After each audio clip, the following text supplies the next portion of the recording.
정신없이 살다가 한 걸음 물러나서 세상을 보면 문득 이런 생각이 들어요. 세상 사람들은 무슨 생각을 하고 살아갈까? 물론 답은 정해져 있죠. 저마다 다 다른 생각을 하고 살아갑니다. 종종 같은 생각을 하며 살아간 사람을 만나면 너하고 나하고 통해. 그래서 의기투합하기도 하고 행복한 것 같기도 하고 위로를 받기도 하지만 그렇게 또 오래 살다 보면 다른 것이 드러나게 되고 없었던 갈등이 생기기도 합니다. 그래서 오래 산 부부가 다투기도 하고 때로는 싸우기도 하고 심지어는 황혼이혼을 하기도 하죠. 생각이 다르면 살아가는 방법부터 목적이 그리고 삶의 과정도 다를 수밖에 없다는 것을 의미합니다. 그래서 이 와중에 한 가지 결론에 도달하게 되는데 인생을 살다 보면 행복하길 원하는데 행복한 시간은 너무나 짧고 오히려 수많은 시간들이 힘들고 어렵고 염려와 근심의 시간들은 우리에게 너무나 길다. 여러분 구원받으셨죠? 당신 구원받았습니까? 라고 이야기하면 예 구원받았습니다 라고 이야기하고요. 어떻게 구원받았습니까? 라고 이야기하면 예수 믿어서 구원받았습니다 라고 고백하지만 그 구원이 바로 행복으로 연결되는 것은 결코 아닙니다. 행복하지 않은 구원이다. 한번 여러분 생각해 보게 되죠. 그러면 도대체 우리는 인생을 살면서 근심과 염려들, 오늘 본 말씀에 등장하는 이야기들을 보면서 진짜 근심과 염려가 없는 행복은 어디에 있을까 하는 생각을 하죠. 행복이라고 하는 것은 삶의 끝에 있는 어떤 결과물, 그것이 아니라 어쩌면 우리가 살면서 닥치는 고난과 역경들, 시련들, 그 어려움들을 하나 둘 이겨나가며 느끼게 되는 보람과 기쁨, 이런 것들이 모여서 우리를 행복의 길로 인도하는 것이 아닌가 하는 생각을 합니다.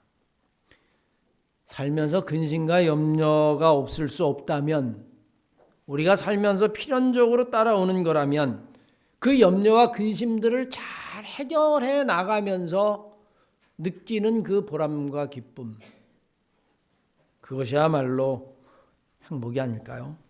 오늘 복음서는 우리에게 세상을 살아갈 지혜를 가르쳐 줍니다. 무엇을 먹을까, 무엇을 마실까, 무엇을 입을까 염려하지 마라. 이것은 믿음이 없는 이방의 사람들이 하는 이야기다. 너희는 먼저 그의 나라와 그의 의를 구하라. 그리하면 이 모든 것을 너희에게 다 더하실 것이다. 내일 일을 염려하지 말라. 내일 일은 내일이 염려할 것이고 한날의 염려와 근심과 괴로움은 그거로 족하다. 오늘 성경은 여러분 그렇게 이야기해요.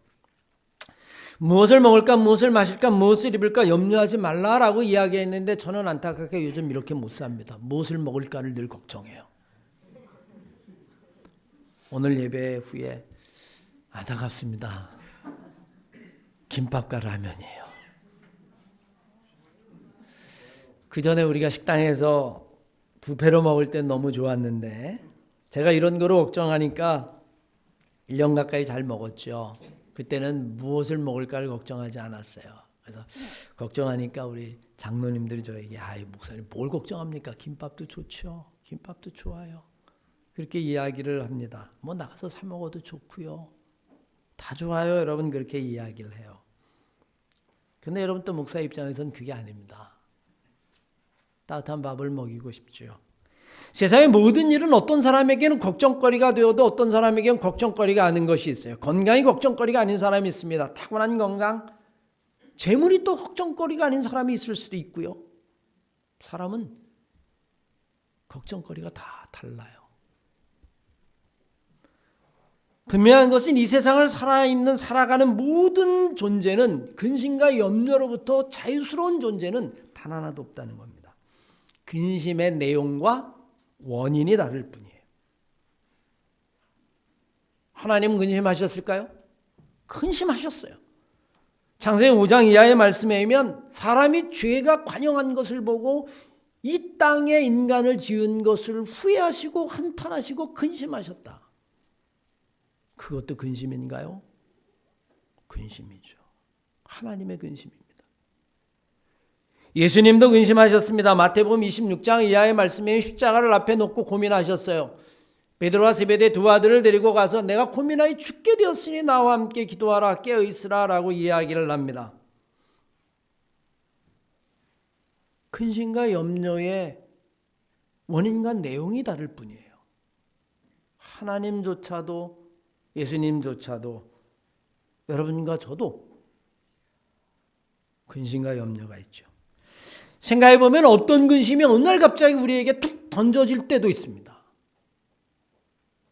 갑자기 몸이 아파서 쓰러지면 근심과 염려가 툭 던져지는 거예요.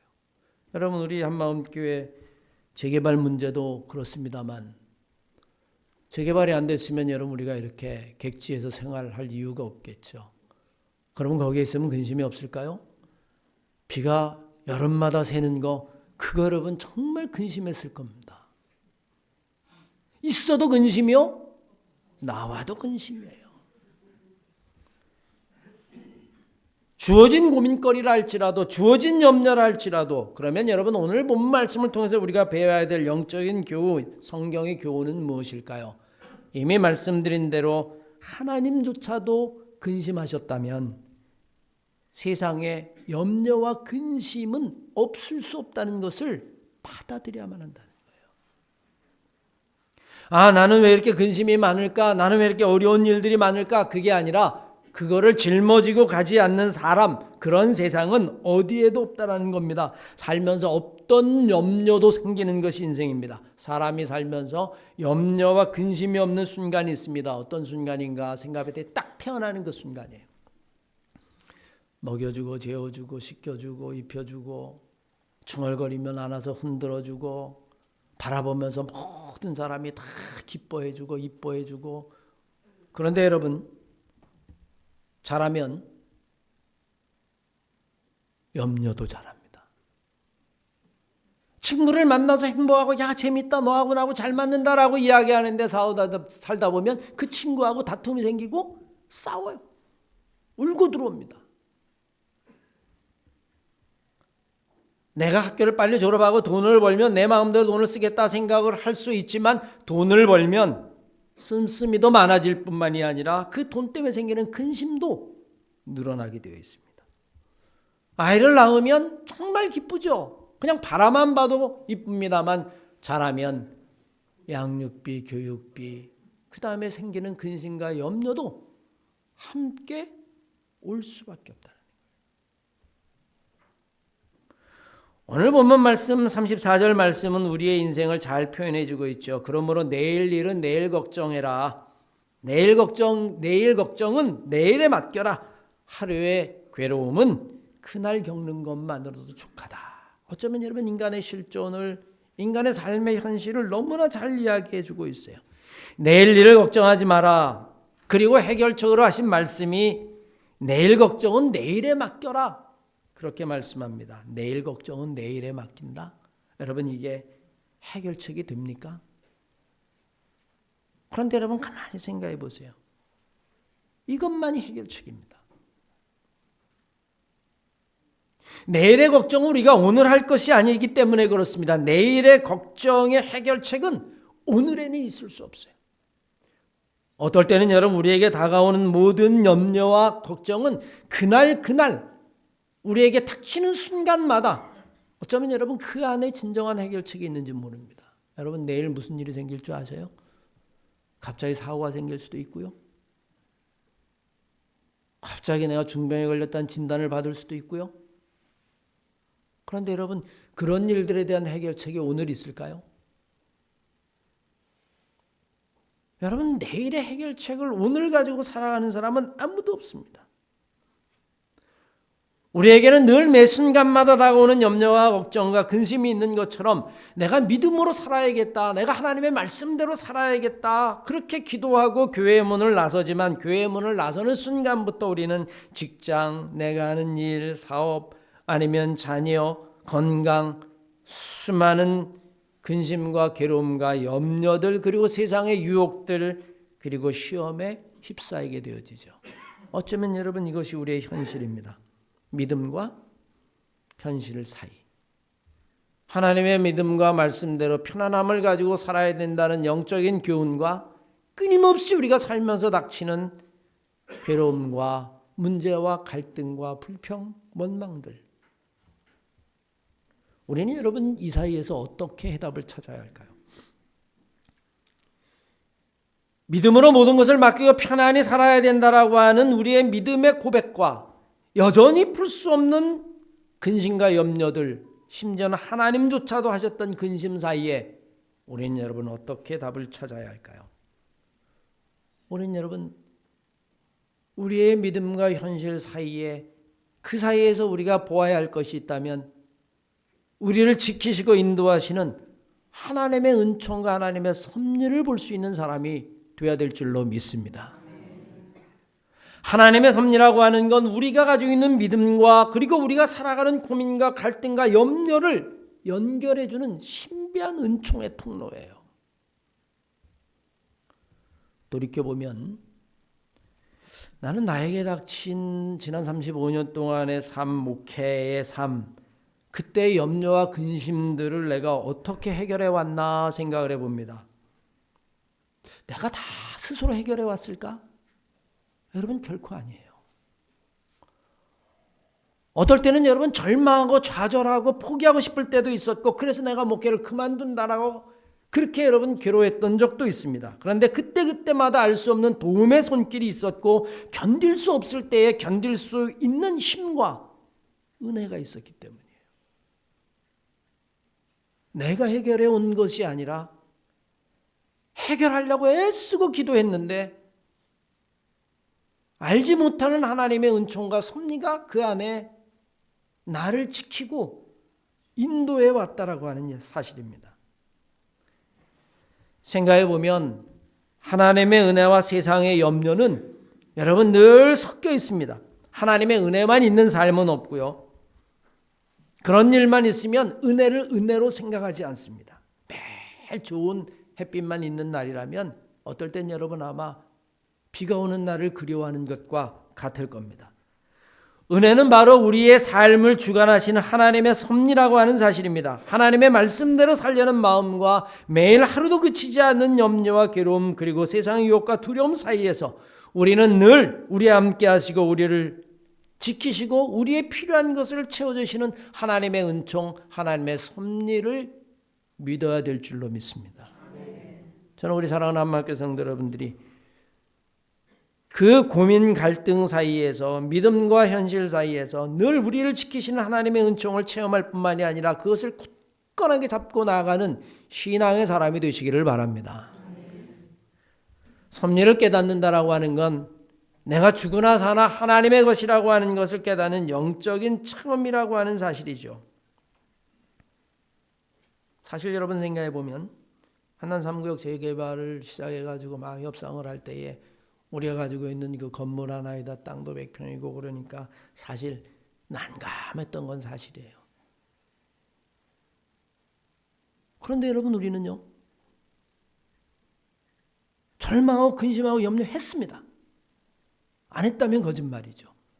근데 정말 근심과 염려로만 끝난 게 아니라 하나님의 은총으로 공원 앞에, 여러분 공원 안에 2배 이상의 땅에 보상을 받았어요. 그건 여러분 하나님의 섭리와 은총이 아니고서는 설명할 수 없습니다. 그렇게 해결이 됐으면 다 좋았을 것 같죠. 근데 여러분 그 순간부터 우리는 어디 가서 예배를 드려야 하나, 그걸 가지고 여러분 한남동 전체를 다 뒤져봤어요. 여러분 감당이 안 되는 겁니다. 감당이 안 돼요. 고민하고 기도했더니 감리교신학대하고 그러라는 거예요. 여러분 우리가 여기 와서 몇 년을 지낼지 모릅니다. 그러면 여기로 온 거로 해결이 될까요? 또 생각해보면 근심과 염려가 없느냐? 아니에요 여러분. 좋은 설계자를 만나야 되고 또 감리도 좋아야 되고 시공사도 건강한 시공사를 만나야지. 가다가 시공사가 부도가 나서 중단이 돼가지고 교회가 아주 어려움을 당한 것을 너무너무 많이 봤는데 과연 그런 일이 없을까? 지금은 여러분 그게 염려와 근심이에요. 도대체 이 염려와 근심은 언제 끝날까? 생각해 보면요, 죽을 때까지 안 끝날 것 같아요. 그런데 죽을 때까지 안 끝나는데 동시에 죽을 때까지 하나님의 은혜도 있을 것 같아요. 근심과 걱정이 지나가자 여러분 해결이 될 것 같은데 또 다른 근심과 걱정이 찾아오죠. 제 주변에는 많은 친구 목사들이 교회 건축도 하고 재개발에 포함되기도 하고 여러분 여러 가지의 케이스를 보게 됩니다. 가까운 친구가 여러분 교회 건축을 했어요. 잘 졌는데 여러분 길가에 빚이 산더미예요. 은퇴할 때까지 못 갚을 것 같아요. 우리를 보고 야 정말 빚 없어 너무 좋겠다 그렇게 이야기를 합니다. 또 주변에 있는 교회는요, 빚 없이 잘 졌어요. 몇 평을 졌나요? 2,500평을 졌어요. 빚 없이. 근데 고민이 있어요. 본당을 1,000석을 만들었는데 안 차는 거예요. 관리비가 여러분 기름값하고 난방비가 매월 1,000만 원씩 들어간다는 거예요.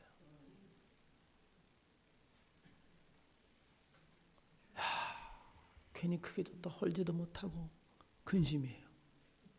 또 어떤 교회는요, 빚져서 져서 교인들이 많이 늘었어요. 빚 다 갚았어요. 새 신자들도 많이 들어왔습니다. 그런데 옛날 신자하고 새 신자하고 싸웠어요. 그래서 교회가 또 갈라졌어요.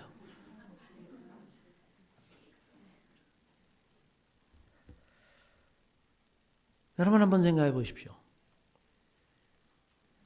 우리는 여러분 이것 말고도 교회 건축에 대한 소망이 있는데 잘 건축하면 우린 여러분 그것을 채워야 할 것이고 그러다 보면 여러분 새로운 신자가 들어올지도 모르고 그러면 여러분 있는 교인들과의 갈등이 생길지도 모르고 우리는 여러분 끝없는 근심과 걱정의 연장선상에 살아갑니다. 근심과 걱정이 없을 수는 없습니다. 그러나 여러분 우리는 그것 때문에 하나님의 은혜와 하나님의 섭리와 하나님의 축복도 체험할 수 있다는 걸 알아야만 합니다. 저는 바라오니 우리 사랑하는 마음께 성도 여러분들이 근심과 걱정에 눈이 멀어서 아니면 그것에 내 영혼이 그냥 짓눌려서 하나님의 은총을 못 보는 그런 불신앙의 사람이 아니라 그 근심과 염려 속에서도 늘 우리를 지키신 하나님의 은혜, 하나님의 섭리, 하나님에 대한 믿음을 가지고 살아가는 신앙의 사람들이 되시기를 주의 이름으로 간절히 축원합니다. 그러기 위해서 우리에게 중요한 것이 하나 있습니다. 우리의 삶의 모든 결과를 하나님에게 맡기는 믿음이 있어야 한다고 하는 사실입니다. 오늘 성경은 우리들에게 이야기합니다. 너희는 먼저 그의 나라와 그의 의를 구하라. 그리하면 이 모든 것을 너희에게 더하시리라 라고 이야기합니다. 이 모든 것이라고 하는 건 뭘까요? 우리에게 필요한 모든 것. 우리의 삶에 필요한 것들을 하나님이 책임져 주신다라는 궁극적이기도 하고 그리고 포괄적이기도 한 그 절대 믿음이 여러분과 저의 삶의 터전인 줄로 믿습니다. 그게 흔들리면 우리의 삶이 흔들리는 거죠. 모든 일의 모든 근심과 염려의 마지막 결과는 하나님에게 있음을 알아야만 합니다. 하나님에게 모든 것을 맡기고 사는 것, 바로 이 시대를 살아가는 믿음이기도 합니다. 2025년을 시작하면서 세계의 석학들에게 올해를 전망해 보라고 이야기한 프로그램이 있었습니다. 정치, 경제, 사회, 문화, 기후, 환경 모든 학자들이 공통적으로 내린 키워드가 하나 있었어요. 불확실성. 예측 불가한다는 겁니다. 정치? 여러분 예측이 가능하십니까? 경제? 예측이 가능하세요? 뭐 요즘 뉴스 보면 관세 매겼다 풀었다 매겼다 풀었다 계속 그러니까 캐나다의 외무장관인가 이 사이코 드라마를 언제까지 봐야 되냐? 아무도 모른다. 기후? 여러분, 올 여름이 얼마나 더울 줄 압니까? 아무도 몰라요. 예측 불가합니다. 작년에 산불 어마어마하게 났습니다. 여러분. 우리는 어쩌면 우리가 사는 시대가 그만큼 불안의 시대이고 염려와 근심의 세대일 뿐만이 아니라 우리의 삶 자체가, 아니 이 시대가 그렇다는 겁니다. 그러면 우리는 우리의 시대를 선택해서 태어날 수 있을까요? 아마 여러분 그러지 못할 거예요. 그리고 만약에 여러분 시대를 선택해서 태어난다 할지라도 여러분 어느 시대를 선택하고 싶으십니까? 조선시대? 장로님 조선시대 태어나고 싶으세요?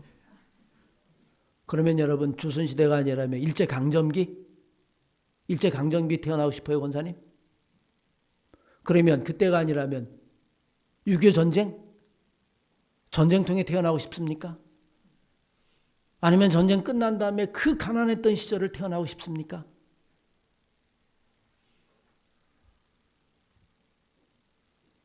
어쩌면 여러분 우리가 사는 이 세상이 지금 그나마 우리에게는 여러분 살만한 세상인지 모릅니다.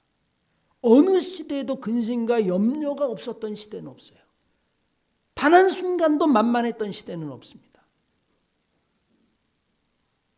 여러분 전쟁학자들은 이야기해요. 1914년에 1차 세계대전이 발발합니다. 5년 동안 길었던 전쟁인데요.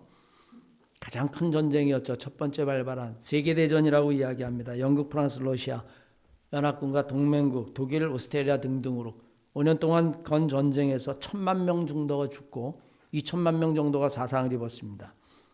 사람들은 그 전쟁으로 인류의 전쟁이 끝날 줄 알았어요. 근데 여러분 정확히 20년이 지난 다음에 2차 세계대전이 발발합니다. 1939년부터 발발한 전쟁은 45년까지 끌었는데요. 미국, 소련, 영국 등 연합국가하고 이탈리아, 일본, 독일 등 동맹국가의 전쟁이었습니다. 여러분 얼마나 많이 죽었는지 알아요? 6천만 명이 죽었습니다. 그때 사용한 핵무기 2개였어요. 그게 최초의 핵무기입니다. 지금 전 세계에는 5만 개 이상의 핵무기가 있습니다. 우리는 여러분 무려 지금 80년 동안이나 전쟁이 없는 시대를 살아갑니다. 80년 동안이나. 1945년 2차 세계대전이 끝난 다음에 지금까지 2025년까지 무려 80년 동안 큰 전쟁 없이 국지전은 있지만 만약에 여러분 3차 세계대전이 일어난다면 어쩌면 여러분 지금 우리가 사는 시대가 오히려 그나마 나은 시대인지도 모릅니다. 그럼에도 불구하고 우리는 불안의 시대라고 이야기하고 근심과 염려할 수 없는, 염려가 없는 시대라고 말할 수 없어요. 그러면 여러분 근심과 염려하지 않을 수 없는 인생에서 믿음으로 산다라고 하는 것은 무엇을 의미할까요? 아마 우리는 이렇게 정리할 수 있을 겁니다. 매일매일 하루하루 최선을 다해서 하나님 안에서 주님을 바라보며 성령의 도우심으로 살아가는 것. 저는 바라보는 우리 사랑하는 한마음교회 성도 여러분들이 정말 매일매일의 날들 가운데에 하나님 안에서 주님을 바라보며 성령의 도우심 속에 하나님 모든 것을 채우실 거라는 큰 믿음을 가지고 이 불안의 시대를 살아가시기를 주의 이름으로 간절히 축원합니다. 잠언 16장 9절 말씀을 보십시오. 사람이 마음으로 자기의 길을 계획할지라도 그 걸음을 인도하시는 분은 하나님이라고 이야기를 합니다.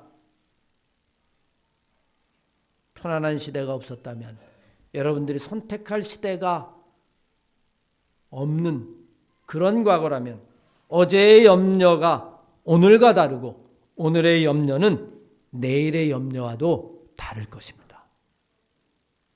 다를 수밖에 없어요. 그 이야기는 어제의 은혜가 오늘의 은혜와 다르고 내일의 은혜는 또 오늘의 은혜와 다르다는 거예요. 제 목회 35년을 이렇게 돌이켜보면 지나간 시간들 가운데에 수많은 염려가 있었는데 다 달라요. 그때마다 기도의 제목이 있었죠. 그 기도의 제목도 다 달랐습니다. 같은 목회인데 다른 목회예요. 다른 목회인데 같은 목회입니다. 염려는 수없이 다른 모양으로 근심은 수없이 다른 방법으로 다가오고 그걸 해결하는 것도 수없이 다른 기도의 제목으로 수없이 다른 하나님의 새로운 은총으로 해결해 나가는 것이 그것이 우리의 삶이고 우리의 인생이구나. 우리는 오늘도 염려하며 살아갑니다. 오늘 어떻게 해서 그 염려를 해결하면 다 될 것 같죠. 새날이 오면 또 새 염려가 생깁니다. 우리가 여기를 떠나서 한남동으로 교회를 잘 짓고 들어가면 또 다른 염려가 우리에게 기다리고 있을 겁니다. 우리는 그것을 믿음으로 이기는 거죠. 그저 오늘 일만 염려합시다. 그러나 염려하면서 꼭 기억합시다. 염려만 오는 것이 아니라 그 염려 안에 하나님의 은혜가 있음을 믿으시기를 바랍니다. 염려를 이길 만한 충분한 은혜가 하나님의 섭리가 그 안에 있습니다. 그리고 내일도 염려와 함께 그 염려를 이길 수 있는 하나님의 은총이 오죠. 그래서 빌립보서 4장 6절에 있는 말씀은 우리에게 이렇게 권면합니다. 아무것도 염려하지 말고 다만 모든 일에 기도와 간구로 너희의 구할 것을 감사함으로 하나님께 아뢰라. 그리하면 모든 지각에 뛰어난 하나님의 평강이 그리스도 예수 안에서 너희의 마음과 생각을 지키시리라. 여러분들이 염려 없이 살 수 없지만 그 염려 속에 하나님의 은총과 사랑이 여러분을 꽉 붙잡고 계십니다. 아무것도 염려하지 말고 오직 하나님의 은총을 붙잡고 살아갈 수 있는 여러분과 제가 되시기를 주의 이름으로 간절히 축원합니다.